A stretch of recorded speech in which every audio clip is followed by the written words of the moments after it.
Core inflation. What is core inflation? Core inflation is the change in the costs of goods and services, but it does not include those from the food and energy sectors. This measure of inflation excludes these items because their prices are much more volatile. It is most often calculated using the Consumer Price Index, CP, which is a measure of prices for goods and services. Understanding core inflation. Core inflation is measured by both the CPI and the Core Personal Consumption Expenditures (PCE) index. The C represents the prices of goods and services purchased by consumers in the U.S. Since inflation is a measure of the trend in rising prices, PC is an important metric in determining inflation. However, core PC and CPI are similar and both help to determine how much inflation is in the economy. 1. Other methods of calculating core inflation include the outliers method, which removes the products that have had the largest price changes. 1. Core inflation is considered an indicator of underlying long-term inflation. 3. Key takeaways. Core inflation is the change in the costs of goods and services, but does not include those from the food and energy sectors. Food and energy prices are exempt from this calculation because their prices can be too volatile or fluctuate wildly. Core inflation is important because it's used to determine the impact of rising prices on consumer income. Why food and energy prices are excluded. Food and energy prices are exempt from this calculation because their prices can be too volatile or fluctuate wildly. Food and energy are staples, meaning demand for them doesn't change much, even as prices rise. 4. For example, gas prices may rise with the price of oil, but you will still need to fill up the tank to drive your car. Similarly, you won't be putting off buying your groceries just because prices are rising at the store. Also, oil and gas are commodities and are traded on exchanges where traders can buy and sell them. Food, too, is traded including wheat, corn, and pork. 5. The speculation of energy and food commodities leads to volatility in their prices, causing wild swings in the inflation figures. For example, a drought can cause dramatic effects on the prices of crops. The effects on inflation can be brief, meaning they ultimately correct themselves and the market returns to a balanced state. As a result, food and energy prices for these goods are excluded from the calculation of core inflation. The preferred measure of core inflation. The Federal Reserve prefers to use the PC index rather than CPI since PC tends to provide inflation trends that are less affected by short-term price changes. 1. Also, the Bureau of Economic Analysis, BU, a division of the Department of Commerce, calculates the change in prices by using existing gross domestic product, DBDA, data which helps to determine an overall trend in prices. The GDP figure is a measure of the production of all goods and services in the U.S. The BA also adds in the monthly retail survey data and compares them with the consumer prices provided by the SHPOT. These additions remove data irregularities and provide detailed long-term trends. 6. The importance of core inflation. It is crucial to measure core inflation because it reflects the relationship between the price of goods and services and the level of consumer income. If prices for goods and services increase over time, but consumer income doesn't change, consumers will have less purchasing power. Inflation causes the value of money or income to decrease in comparison to the prices of basic goods and services. However, if consumer income rises, called wage growth, while the prices of goods and services remain unchanged, consumers will have more purchasing power. Also, as investment portfolios and home prices rise, a set inflation occurs which can provide additional money for consumers to spend. What is purchasing power? Purchasing power is the value of a currency expressed in terms of the number of goods or services that one unit of money can buy. 7. Purchasing power is important because, all else being equal, inflation decreases the number of goods or services you would be able to purchase. In investment terms, purchasing power is the dollar amount of credit available to a customer to buy additional securities against the existing marginable securities in the brokerage account. Purchasing power may also be known as a currency's buying power. What is volatility? Volatility is a statistical measure of the dispersion of returns for a given security or market index. 8. In most cases, the higher the volatility, the riskier the security. Volatility is often measured as either the standard deviation or variance between returns from that same security or market index. What is gross domestic product, GDP? Gross domestic product, GDP, is the total monetary or market value of all the finished goods and services produced within a country's borders in a specific time period. As a broad measure of overall domestic production, it functions as a comprehensive scorecard of a given country's economic health. 9. Though GD is typically calculated on an annual basis, it is sometimes calculated on a quarterly basis as well. In the USA, for example, the government releases an annualized GDP estimate for each fiscal quarter and also for the calendar year. The individual data sets included in this report are given in real terms. So the data is adjusted for price changes and is therefore net of inflation. What is headline inflation reported in Consumer Price Index? What is headline inflation? Headline inflation is the raw inflation figure reported through the Consumer Price Index, KPI, that is released monthly by the Bureau of Labor Statistics, BLS. The CPI calculates the cost to purchase a fixed basket of goods to determine how much inflation is occurring in the broad economy. The CPI uses a base year and indexes the current year's prices according to the base year's values. Key takeaways. Headline inflation is the raw inflation figure reported through the Consumer Price Index, KPI. The CPI determines inflation by calculating the prices on a fixed basket of goods. Core inflation removes the CPI components that can exhibit large amounts of volatility from month to month. What is inflation? As it includes all aspects within an economy that experience inflation, headline inflation is not adjusted to remove highly volatile figures, including those that can shift regardless of economic conditions. Headline inflation is often closely related to shifts in the cost of living, which provides useful information to consumers within the marketplace. The headline figure is not adjusted for seasonality or for the often volatile elements of food and energy prices, which are removed in the core CPI. Headline inflation is usually quoted on an annualized basis, meaning that a monthly headline figure of 4's inflation equates to a monthly rate that, if repeated for 12 months, would create 4 inflation for the year. Comparisons of headline inflation are typically made on a year-over-year basis, also known as top-line inflation. Negatives of rising inflation. Inflation is a threat to long-term investors because it erodes the value of future dollars, can stifle economic growth, and can cause a rise in prevailing interest rates.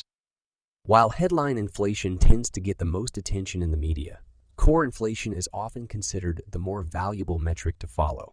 Both headline and core results are followed closely by investors and are also used by economists and central banking figures to set economic growth forecasts and monetary policy. Core inflation. Core inflation removes the CPI components that can exhibit large amounts of volatility from month to month, which can cause unwanted distortion to the headline figure. The most commonly removed factors are those relating to the costs of food and energy. Food prices can be affected by factors outside of those attributed to the economy, such as environmental shifts that cause issues in the growth of crops. Energy costs, such as oil production, can be affected by forces outside of traditional supply and demand, such as political dissent. From 1957 till 2018, the average core inflation rate in the United States was listed as 3.64s. The all-time high was 13.60s, which occurred in June 1980. The lowest rate was recorded in May 1957 with an inflation rate of 0. As of 2018, the Federal Reserve's goal rate for core inflation is 2. 1. What is a central bank? A central bank is a financial institution given privileged control over the production and distribution of money and credit for a nation or a group of nations.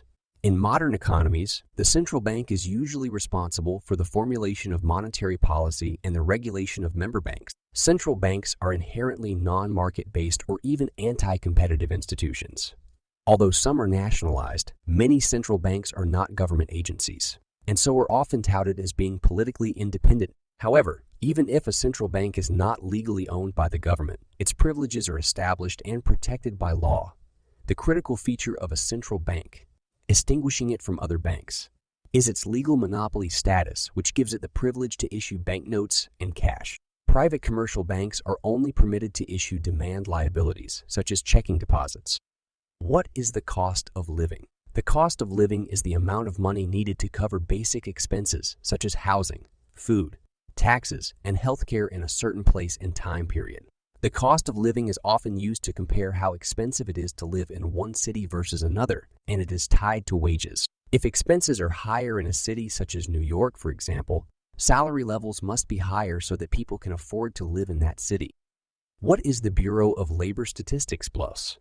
The Bureau of Labor Statistics, BALS, is a federal agency that collects and disseminates various data about the U.S. economy and labor market.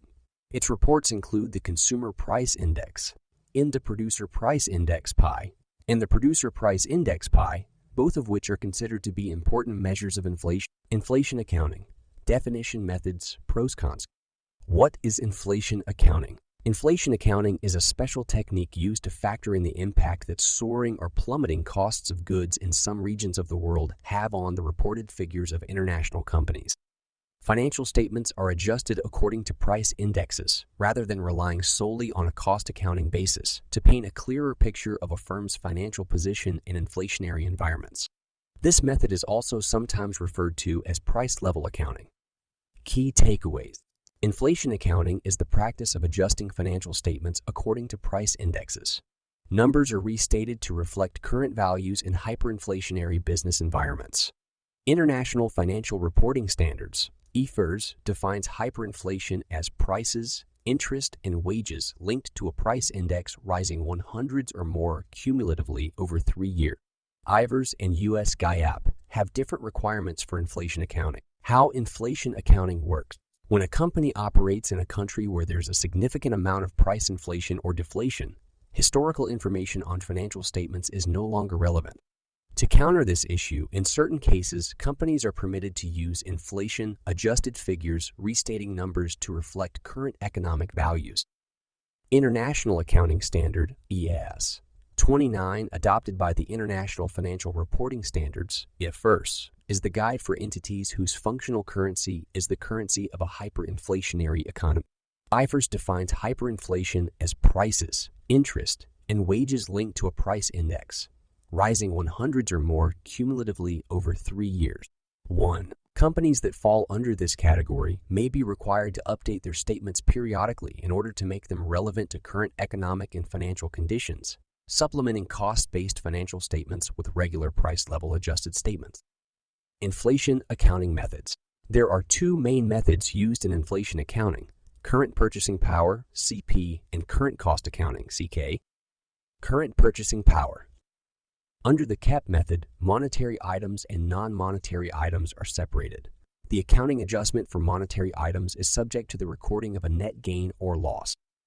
Non-monetary items, those that do not carry a fixed value, are updated into figures with an inflation conversion factor equivalent to the Consumer Price Index (PI) at the end of the period divided by CPI at the date of transaction. Current cost accounting. X8.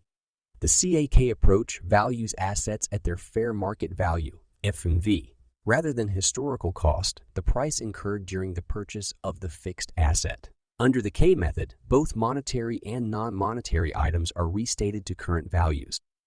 Special consideration. Requirements for inflation accounting differ between IFRS and U.S. generally accepted accounting principles, GAAP. Both IFRS and GAAP have been treating Argentina as hyperinflationary since 2018 because cumulative inflation there over the prior 3 years has exceeded 100. 2. However, the requirements they impose on companies operating in the country vary. IFRS permitted international businesses with subsidiaries in Argentina to continue using the peso for their accounts, provided they restate them to adjust for inflation. 3. In contrast, U.S. firms with activities in Argentina are being forced to use the dollar as their functional currency, costing them in foreign exchange losses. 4. Insurance company Assurant Inc. warned in its 2021 annual report that management has classified Argentina's economy as highly inflationary in accordance with GAAP accounting requirements, and as a result, the functional currency of our Argentina subsidiaries was changed from the local currency to use dollars, and their dollar-denominated monetary assets and liabilities were subject to remeasurement, resulting in losses.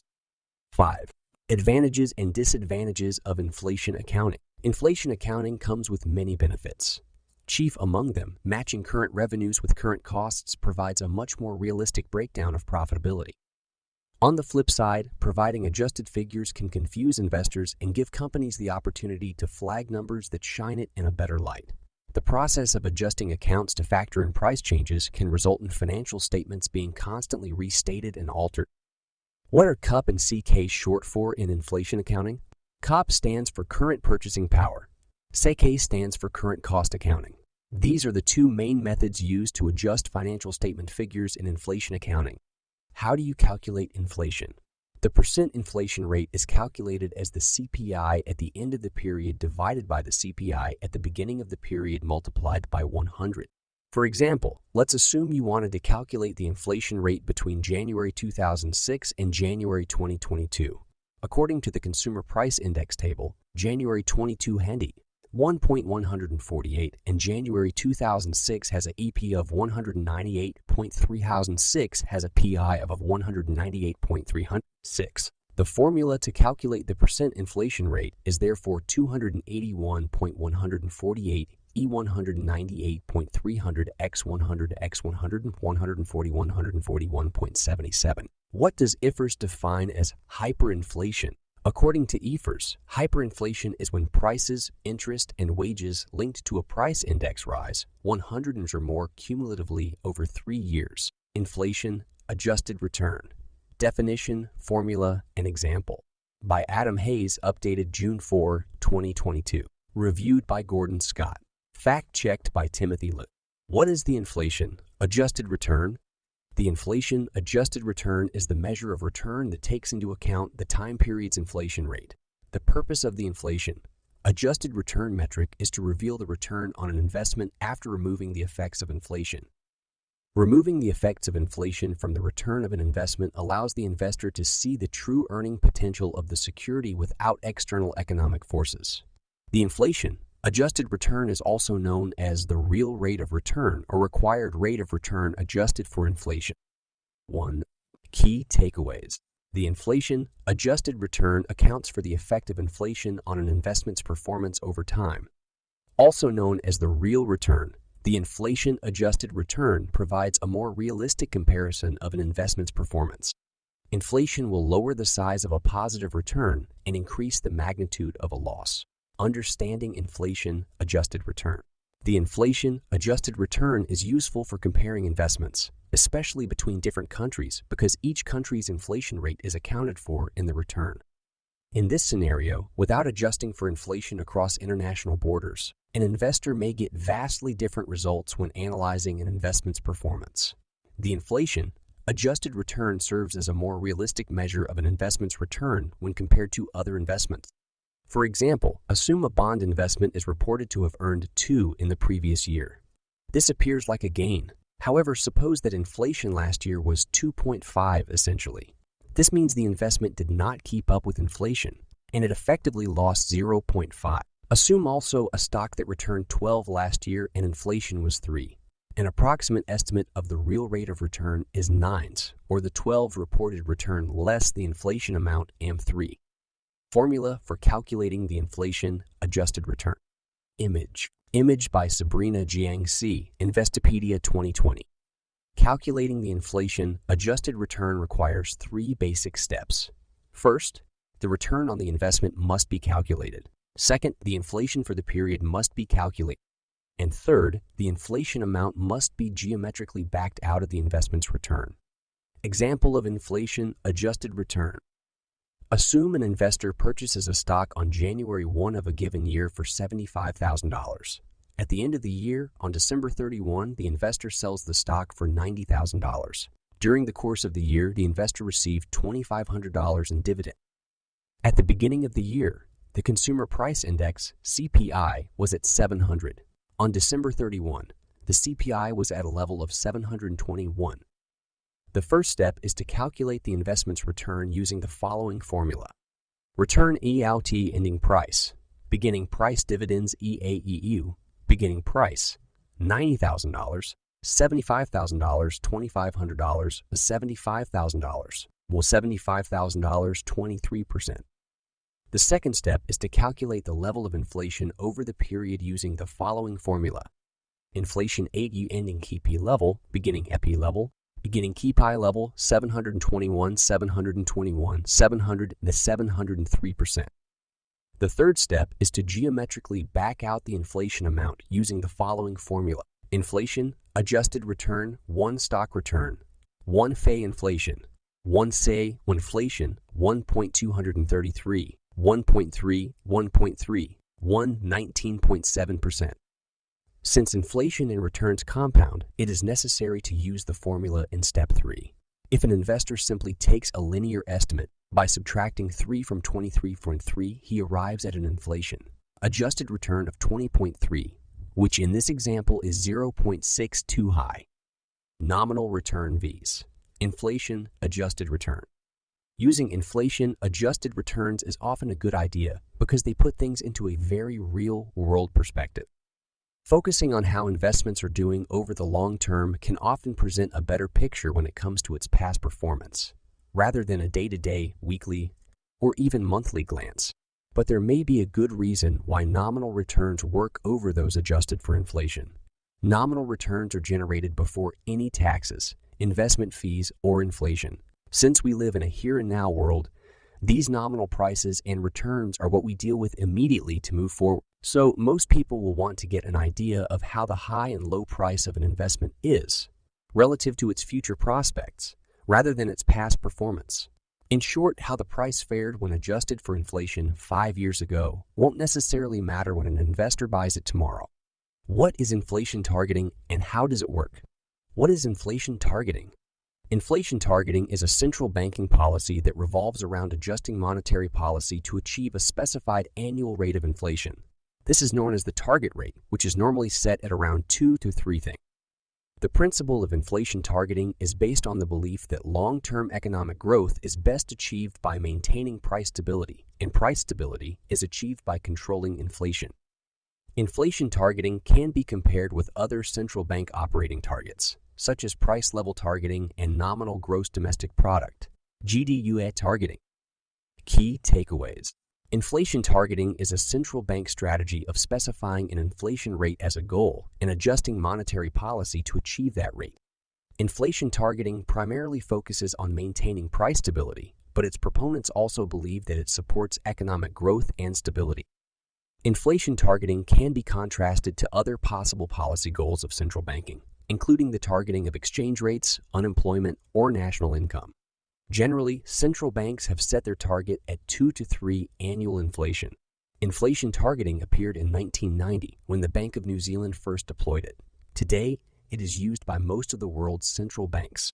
1.12. Monetary inflation. Understanding inflation targeting.